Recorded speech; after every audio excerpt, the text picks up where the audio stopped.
Welcome to Amazon Legends, where we have real stories about making it big on Amazon. Our guests are CEOs of large companies and entrepreneurs who became power sellers, also providers specializing in helping sellers, aggregators that acquire sellers, and former Amazonians will give us an insight from behind the scenes.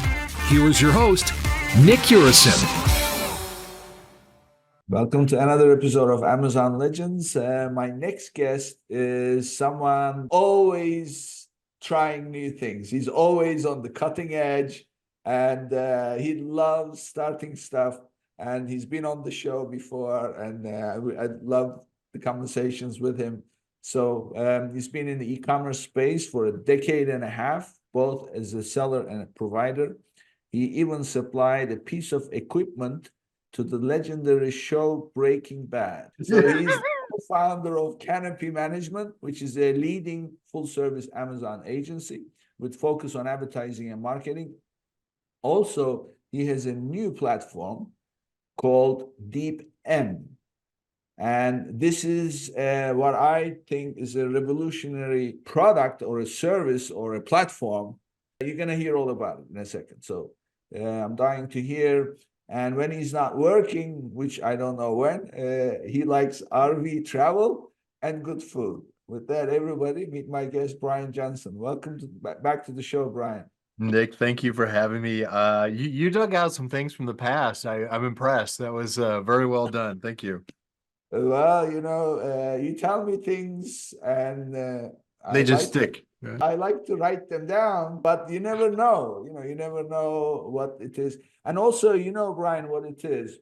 It's about connection, right? So when people mention things that are important to them, and you like the person, you want to make sure that, it also sticks with you. So right. Plus, Breaking Bad, one of my most, who doesn't like Breaking Bad, right? So, and then you're going to do something, I'm going to forget, no way. So today we'll talk about this new technology, because you have been in this space and Amazon runs on data, runs on analytics, but who is making real good use of it, and what is all that in perspective? You never know. So yeah. You put this as a challenge to yourself, and then you've got this new thing. It's still not publicly available, we have to say. So, correct. But what is the driving force behind this? And tell us about the platform first, but more important, what is the methodology and what is it that this is intended to solve? Yeah, sure. So let me kind of give you a little bit of background history, kind of say, like, how did we get here? Certainly as far as like my experience, I've been in, like you said, I've been in e-commerce for, 15, 16 years now. And I started out in the eBay space and then came over to Amazon space, been in the Amazon space for 10 years now, which blows my mind. It's been that long.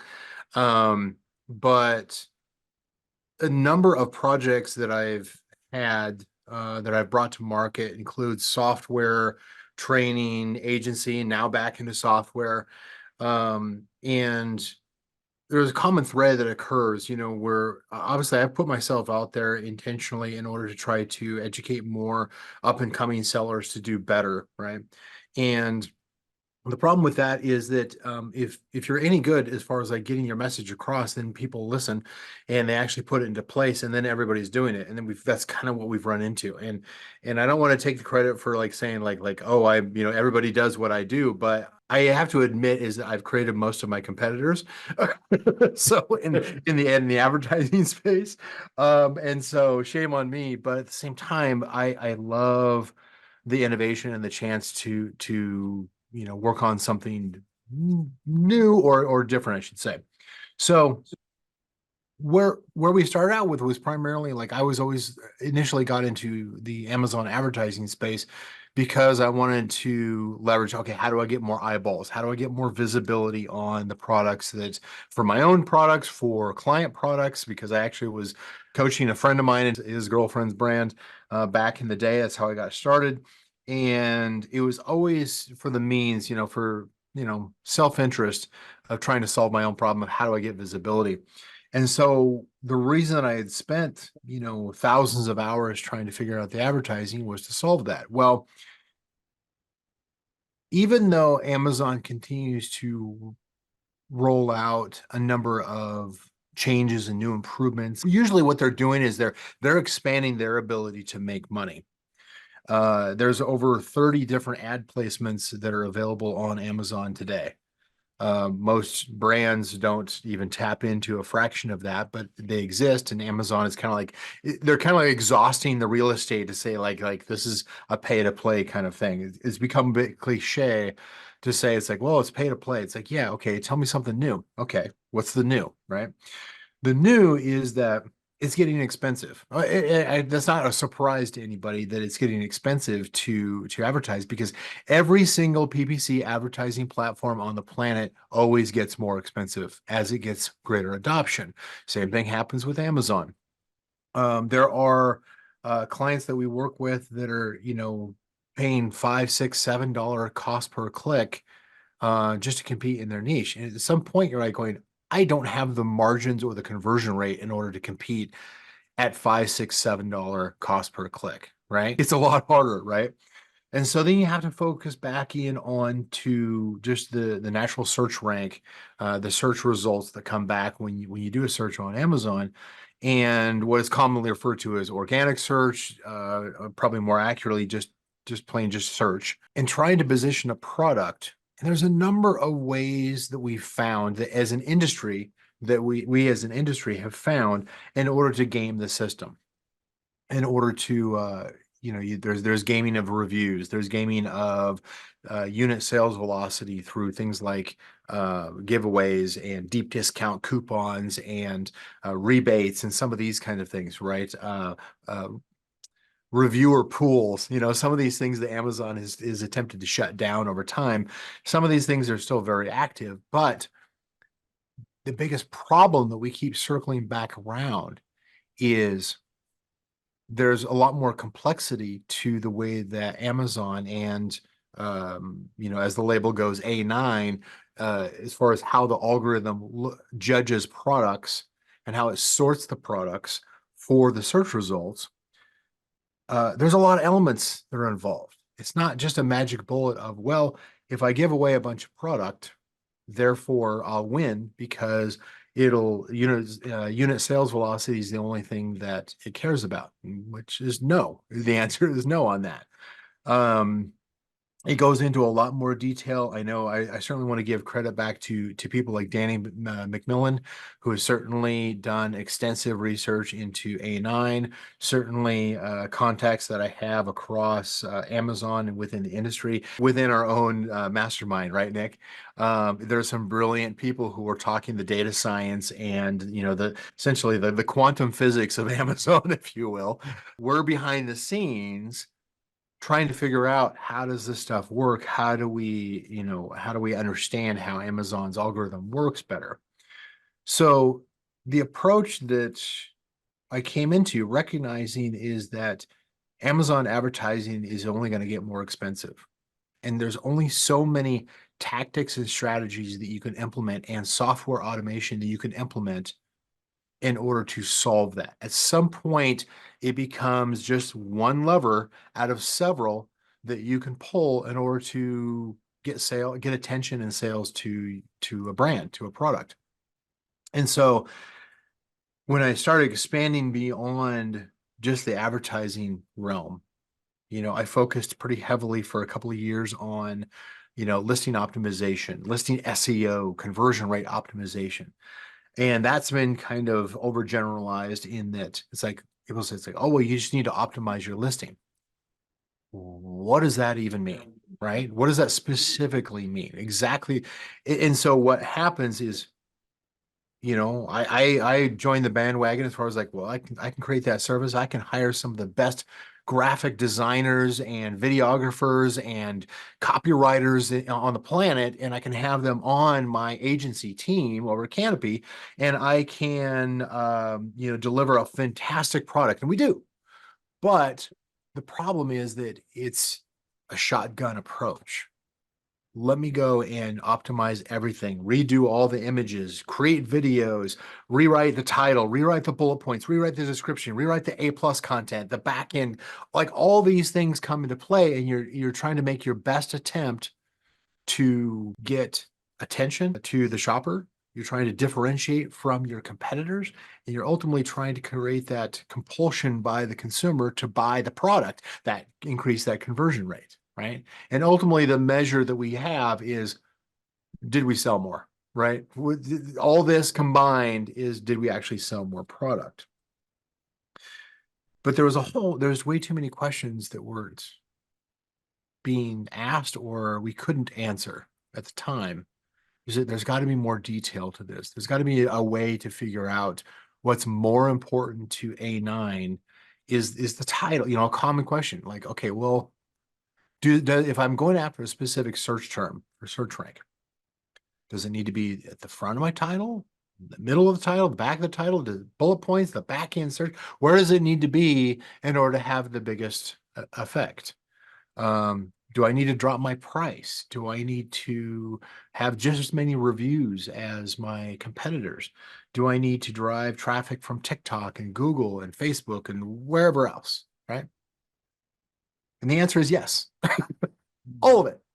But what we found is I wanted to take a different approach to answer some of these questions, and that required a lot more data than I had access to. I have always had theories about how things work, and things like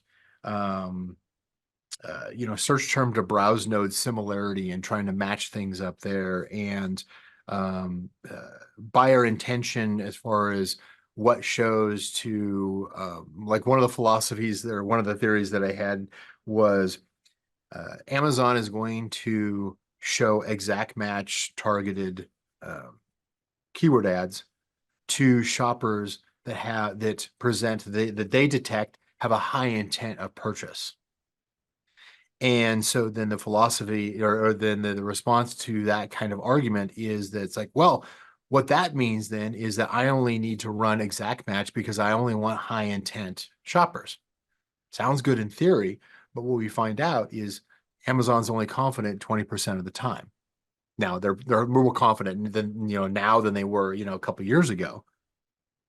But there's a lot of flaws to like that sounds like a nice theory and it's plausible and everything, but let's actually peer review this. Let's actually test this out. Let's actually test the science on this to see, is that a nice theory, academic theory, or does that actually work in practice? And what we find is it's a lot more, there's a lot more detail. There's a lot more exceptions that occur when you actually put it into practice. And we don't always know what those are. So the approach that I wanted to take now is to look at a much bigger data set than what's currently available through any tool that I currently use. And I subscribe to a bunch of different tools that are on the market. Some of the advanced ones that are $500 to $1,000 per month just in order to get some market share data, and they don't go far enough, right? And so it was always frustrating to me because I'm like, I know there's more data here that we can get. And so we took a big data approach and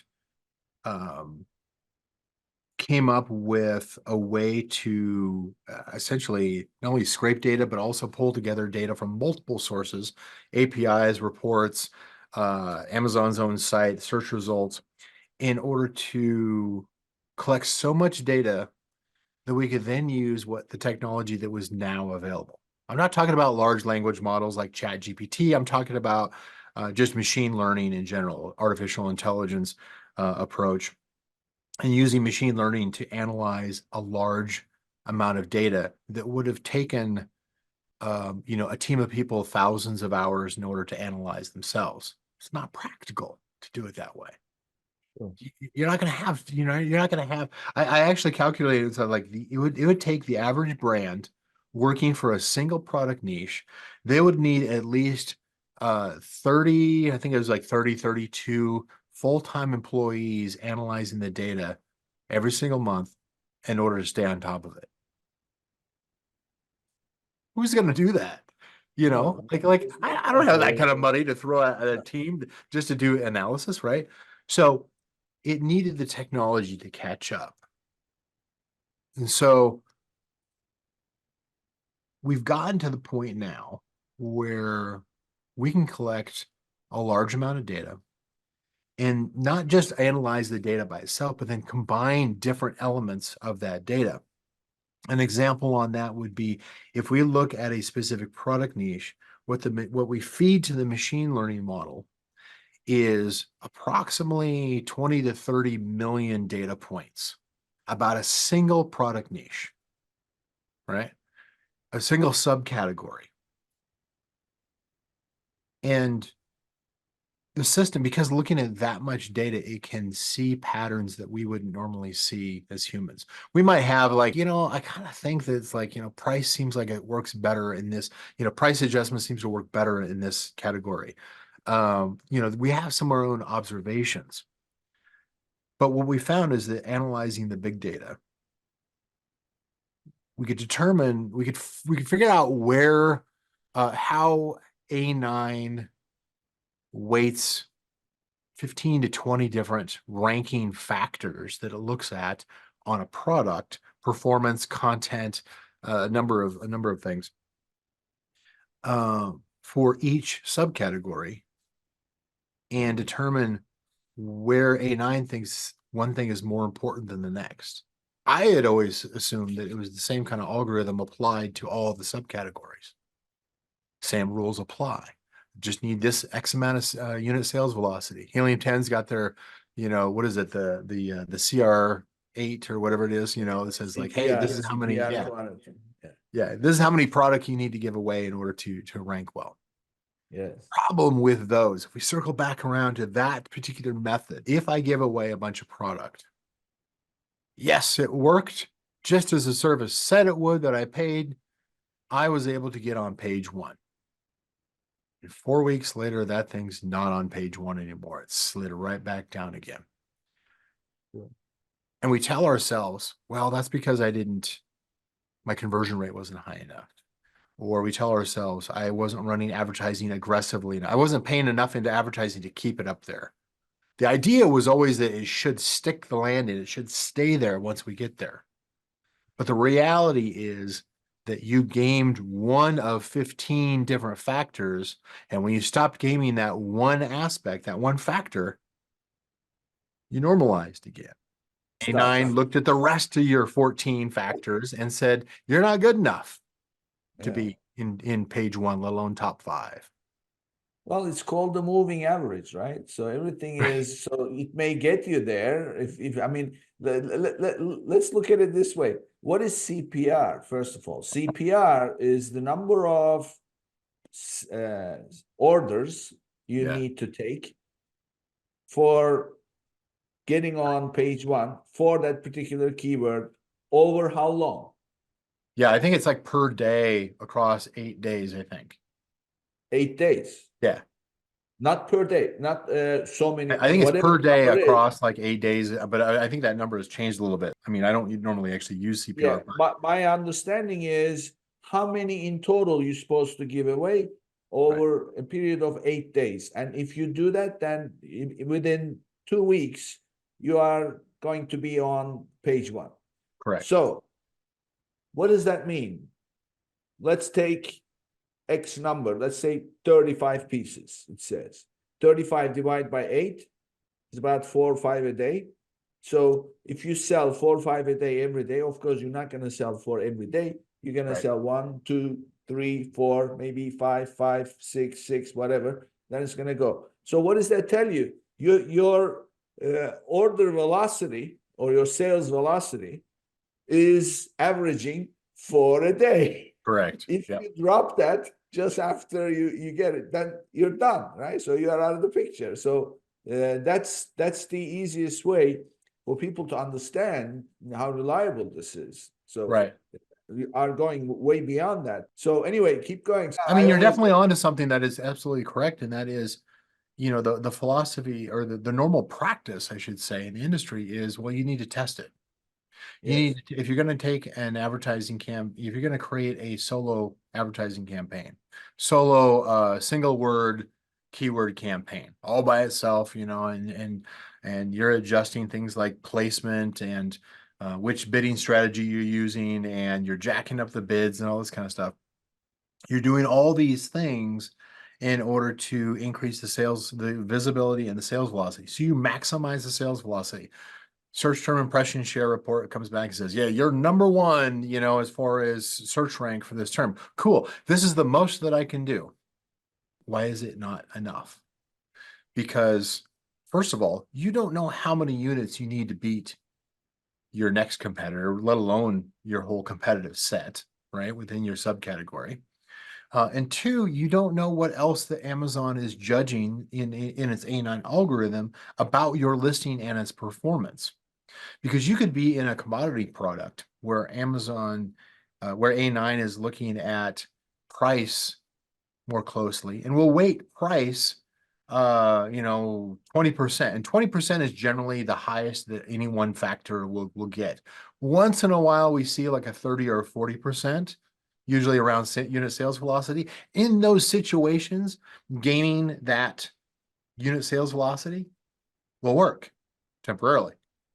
But again, it may be only 20, 30% of the total picture. And if you're weak on the rest of those factors, that could be, is your content, aligned? In other words, is your title similar to what search term you're going after? There's a whole there's a whole rabbit hole we could go down as far as like just as far as like content optimization when it comes to similarity, relevance, proximity, density, all these kind of extra terms that can be bolted on in order to explain different intricacies about how content is analyzed and weighted and valued by A9.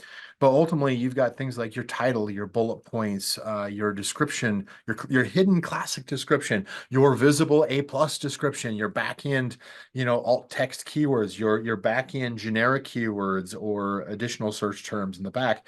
What images that Amazon is able to translate and say this means this thing, in the images.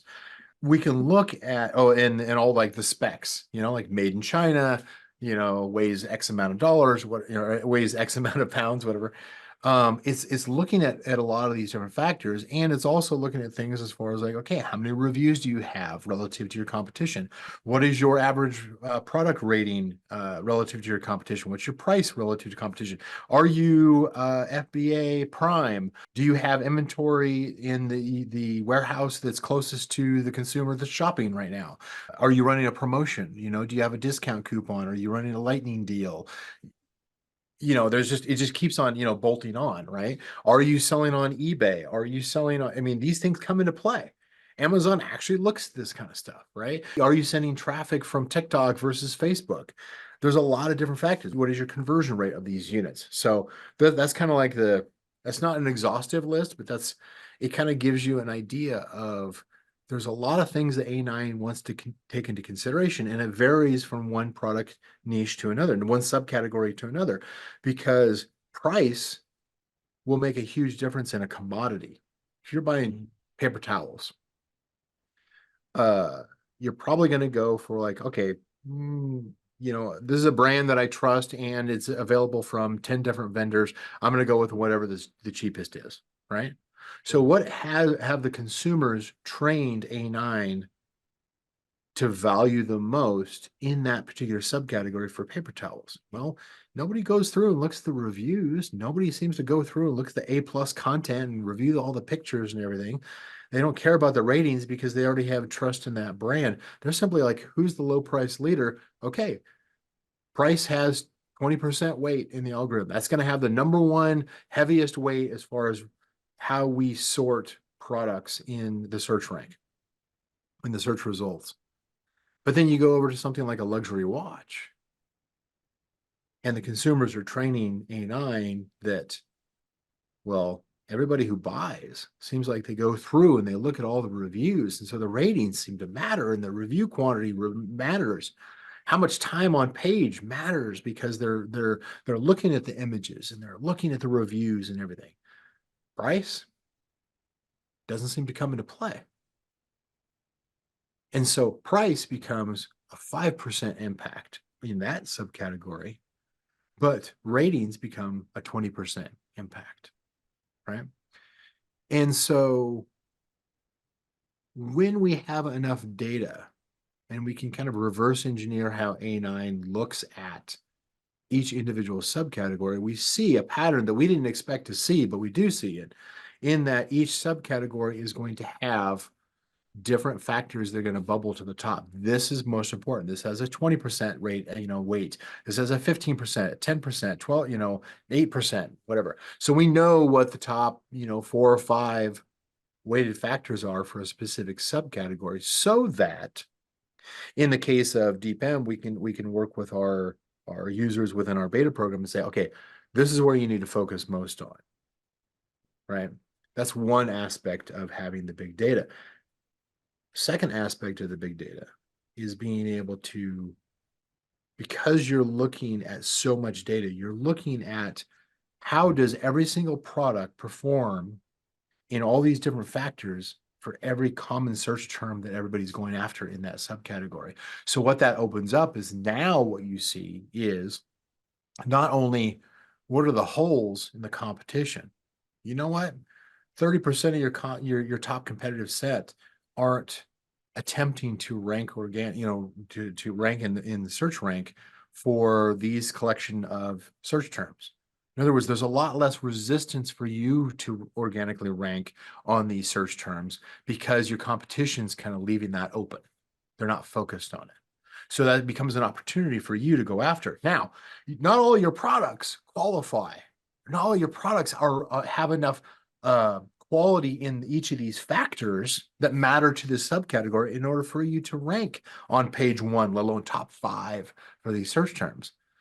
But if you look at enough of the data, we can identify what is, look, you've got these 3 products and you've got these 10 search terms.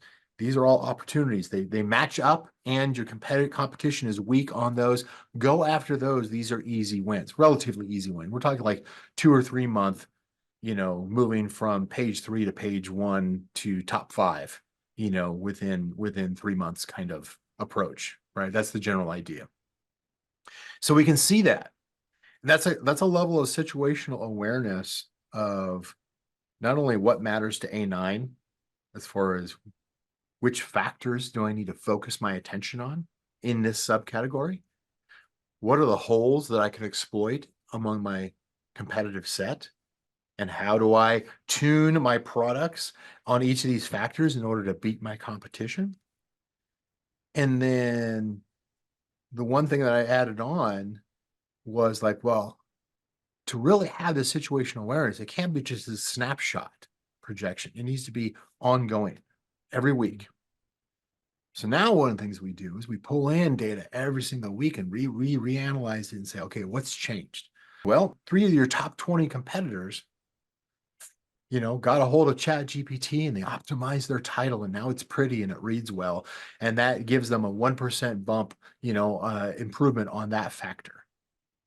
So now you've got a 3% disadvantage to your top 3 competitors on title, but so you can work on focusing on that, or you can go and say, you know what, you've got much better chance of improving your bullet points, let's say, or your sales velocity, or your, getting rid of 1-star reviews or some other factor that is important to A9 for that subcategory. You could outweigh it. You can overcompensate somewhere else in those factors and make up for that lost ground so that you always have a higher average, scorecard, if you will, compared to your competition. And that's something that we continue to evolve and learn from and start adding in things like seasonality and prohibited word lists. And, there's a lot of other factors, reevaluating conversion rates and these kinds of things. So there's a lot of other performance factors that we're taking a look at. Oh, I was going to say one of the things that I like I had this idea. It's like, wait a minute. Like, if we can figure this out, if we can figure out which search terms, which collection of search terms can move from, like, say, a page 3 to a page 1, maybe top 5, maybe even number 1, right? If we get enough of those search terms in the same subcategory, how many units is that going to move? And is it enough to gain the bestseller badge? So now we're developing, part of our tool set internally is to figure out, okay, can we figure out, we can, but so, spoiler alert, we can, is figure out, do you have the ability to get a bestseller badge in your subcategory? Simply by identifying a collection of opportunity search terms that you can rank much better for, and therefore jump your, essentially increase your sales velocity with a certain amount of advertising, but ultimately it's going to be on targets that actually stick the landing, because you're also, not only because it wants to be there, it wants to rank for that search term, but also because you've improved the other important factors the A9 cares about for that subcategory, so that once you get there, you actually stay there. You don't just slide right back down again because you don't belong. You actually Yeah. do belong. Here's how. I have a question for my listeners. Are you experiencing cash flow challenges with your Amazon business? Well, silly question. Who is not, right? So let me introduce you to Viably, a unique solution tailored for Amazon sellers and e-commerce enterprises.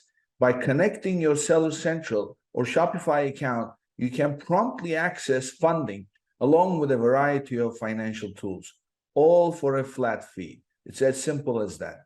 And for my listeners, they are offering an extra $1,500 in funding for eligible applications. Start your quick and easy application today at runviably.com/legends. And that's runviably.com/legends. So what you have is really, you are, I just have uh, a thought as you were talking about, you know, putting the thousands of hours of work. I mean, this work that you're doing, you're building this whole thing. So when we did our first recording, it was over a year ago. And so since then, you've been doing this, and I'm sure before you started before. Yeah, I Um, disappeared for like the last year and a half. That's true. yeah. So the amount of time and money you spend, they say everything is for sale for the right price. I wonder if it would have been possible to buy one of those guys who work at Amazon and develop that search A9 algorithm. Well, do you think you could bribe them and bribe them into doing whatever? You don't necessarily need to bribe. So one of the things that I thought was extremely smart is the CEO for the agency for Canopy Management. He looked at some of the retiring executives from Amazon, and one of the ones that he was able to hire and consulted with us for a year, he had like 16 patents on the product detail page.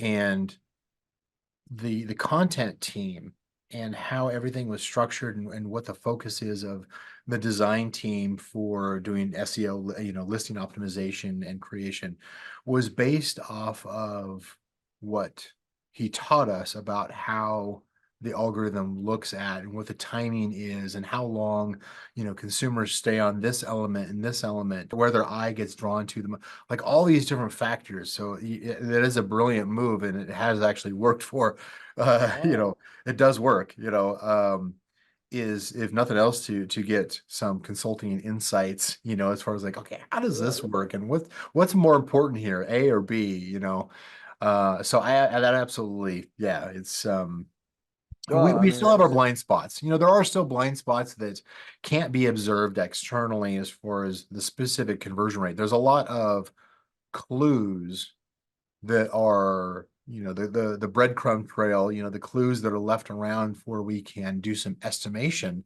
of sales velocity and conversion rate at the search term level, and these kinds of things among a competitive set. And so we are continuing to tune how we estimate those.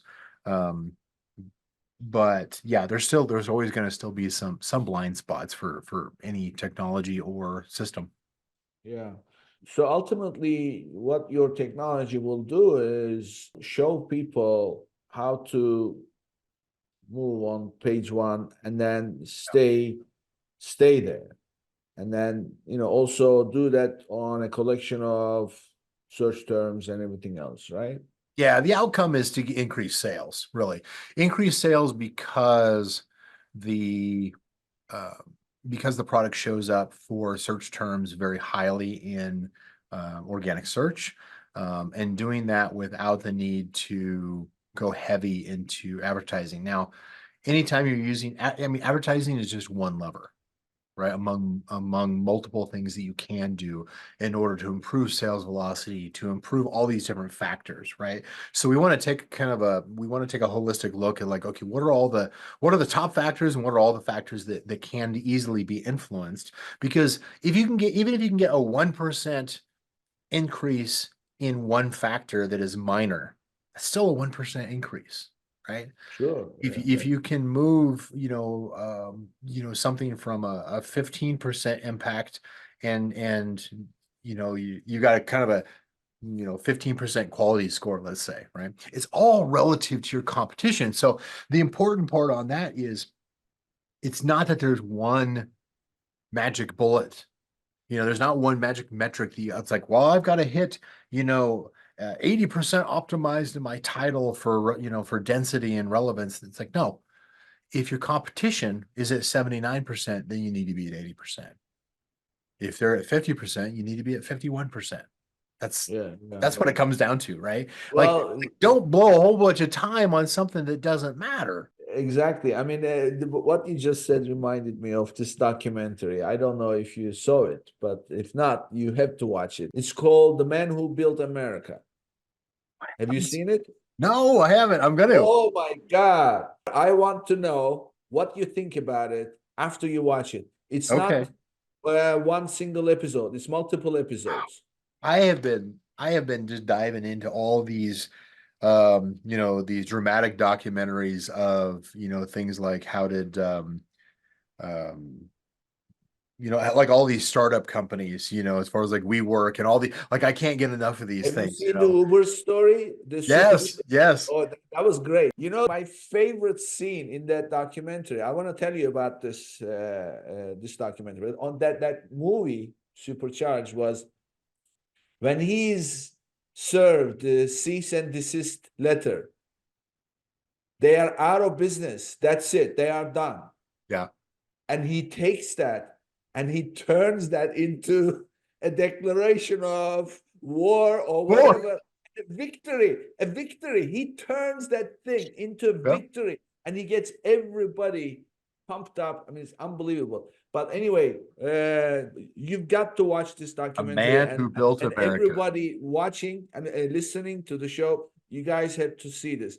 It's called The Man Who Built America. It's the story of Rockefeller, Yeah. JP Morgan, all these guys, Henry Ford, how they did it. I should say the guys, there's two partners, but the founder who made this documentary is a friend of ours.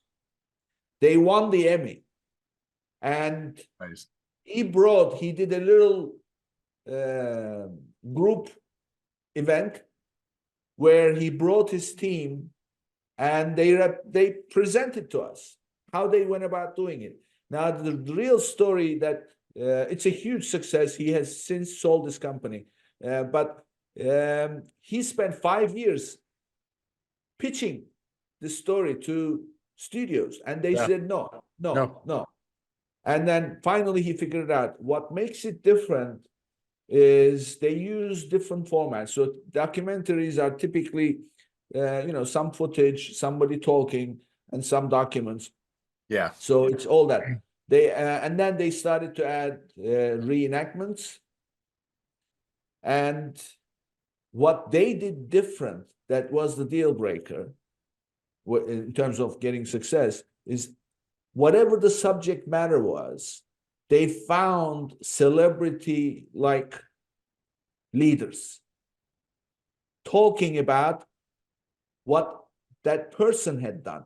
So in this show, they have Jack Welch, Mark Cuban, Donald Trump, Nice. and of all these different leaders talking about Carnegie, talking Right. about JP Morgan. So Love it was that. a great thing. So the reason why I bring this up is if your competition does 50, you have to do 51. The minute Yeah. that you say that, you watch this, they say that successful entrepreneurs, they thrive on competition. The reason why they thrive on competition is because they live to take them out. That's the name of the game. And I tell you what, my all-time favorite move, Rockefeller. He's now on his way to being a huge success. He is distributing oil all over the country, and he's expanding. And guess what he's using to transport? Trains, right? Right. Of course, because he's filling all their freight capacity, and that's why he can dictate the price. So what happens is the main guy, Vanderbilt, right? And the next guy, nobody remembers the second guy, and I don't either. So the two of them, because they are in competition with each other, so they can't really do anything. The two of them get together and say, you know what? We keep going up against each other to get his business. What if we agree and we go and we tell him, this is what we want, otherwise we're not carrying, and you are out of business. So they do that. So you know what Rockefeller does? He says, okay, give me a little time to think about this. And then he goes around his team and he's thinking, and so he comes back and he gives his answer. You know what his answer is? No. I'm not using either one of you. They say, well, how are you going to get your oil across the country? You know how? Ocean. He builds pipelines. Pipelines. Okay. Rockefeller is the one who created the pipelines.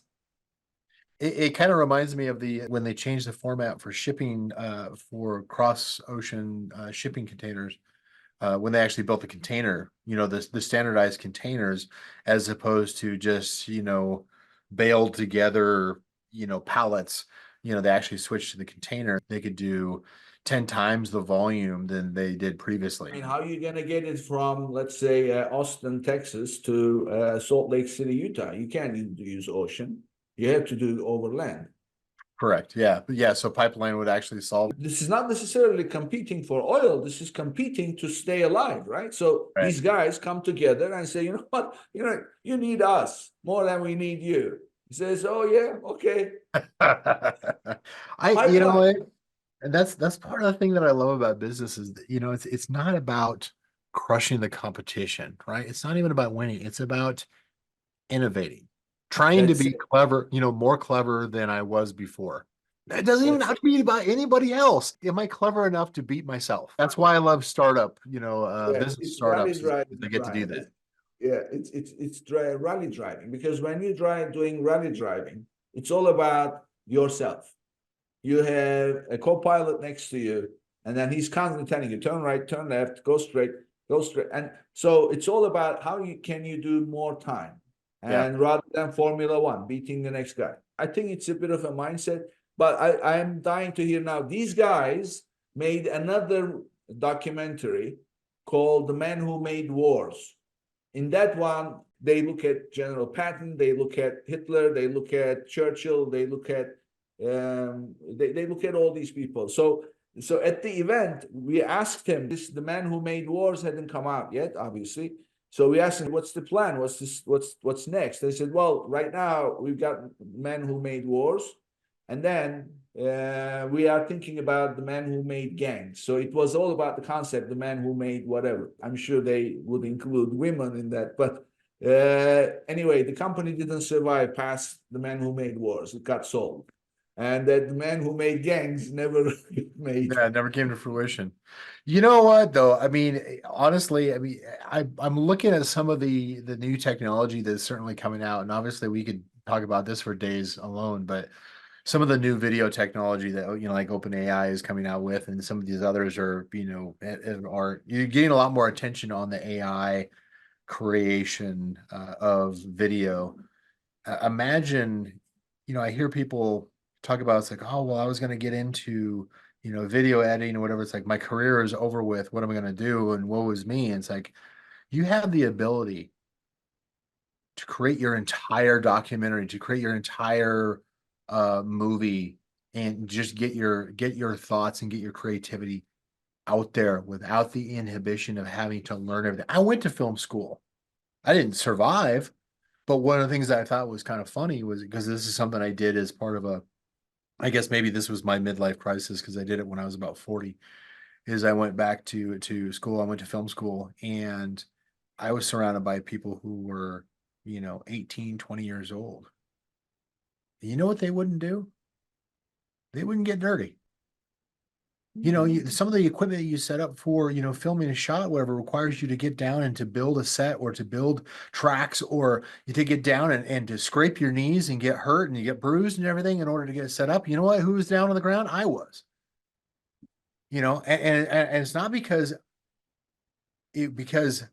like, oh, I'm better. No, I just wanted. I was willing to do what it took.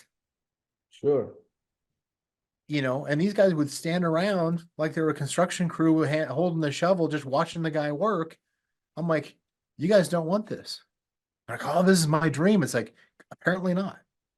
Because Yeah. if you really cared about it, you would come back at it again and again and again and just keep forcing, just keep going after it, even though it hurts.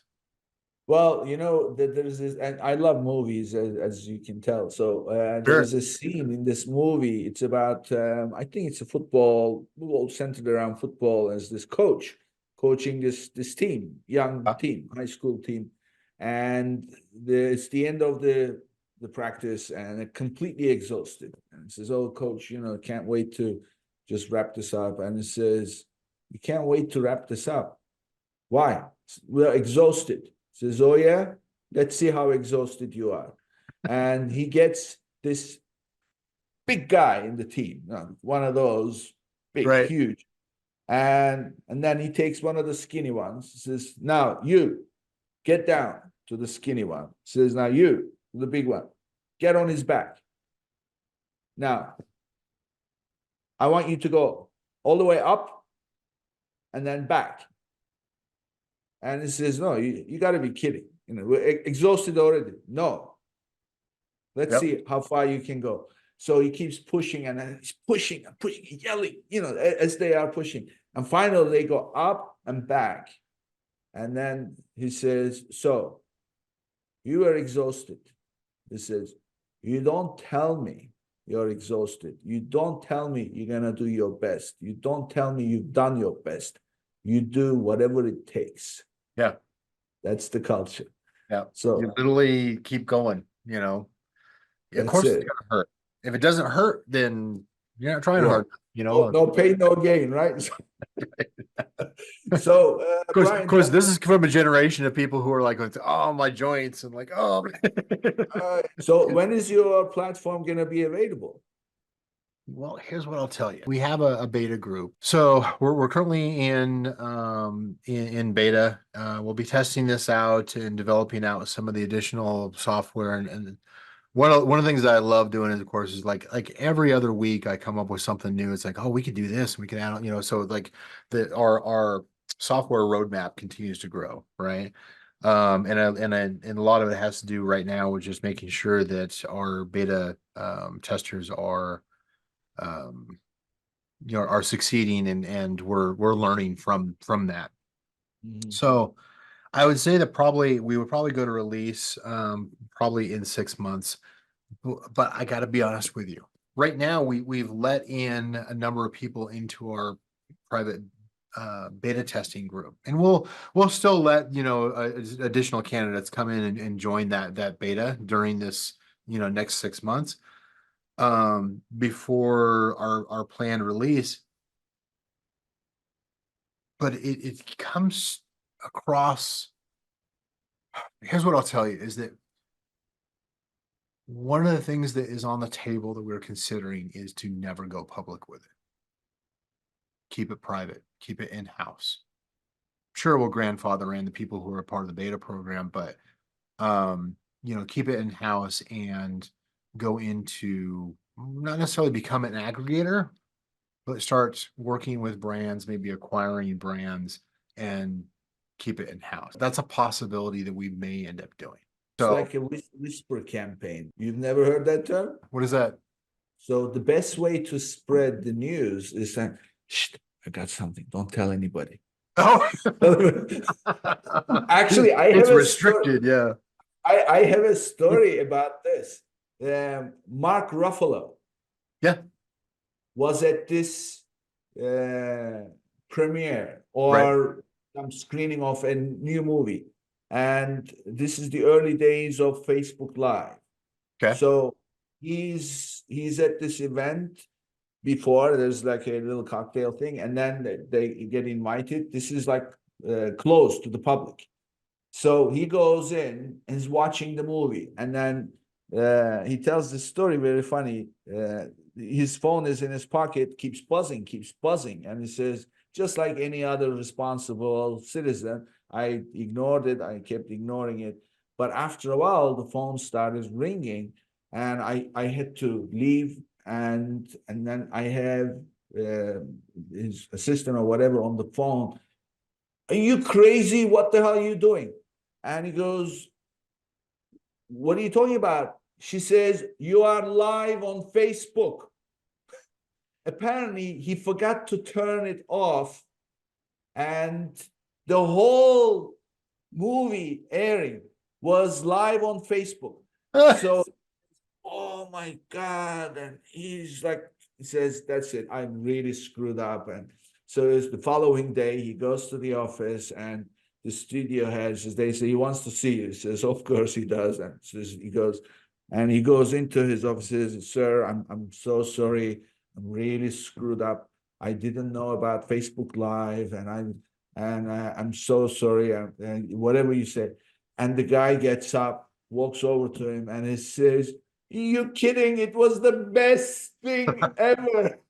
The best publicity event we ever.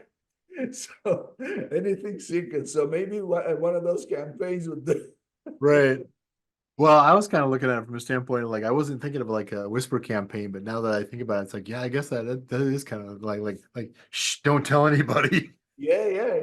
Those are No, usually I'm more of an open book, I'm kind of like transparent that way. well, you could You be know, open about whispering.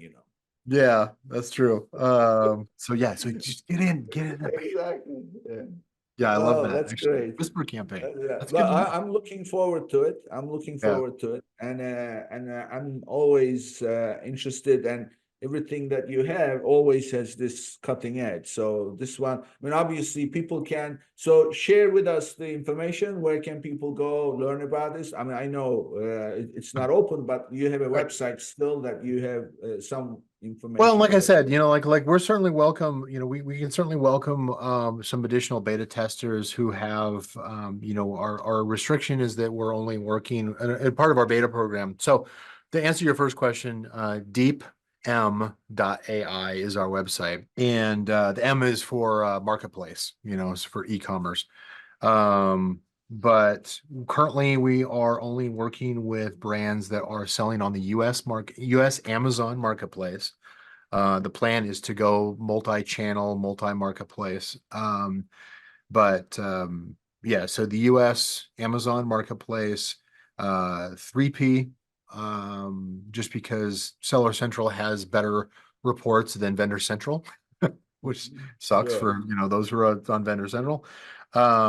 So yeah, so US, Amazon Marketplace, Seller Central account have at least, I would say, probably 10 SKUs selling within the approximate same subcategory or similar sibling subcategories.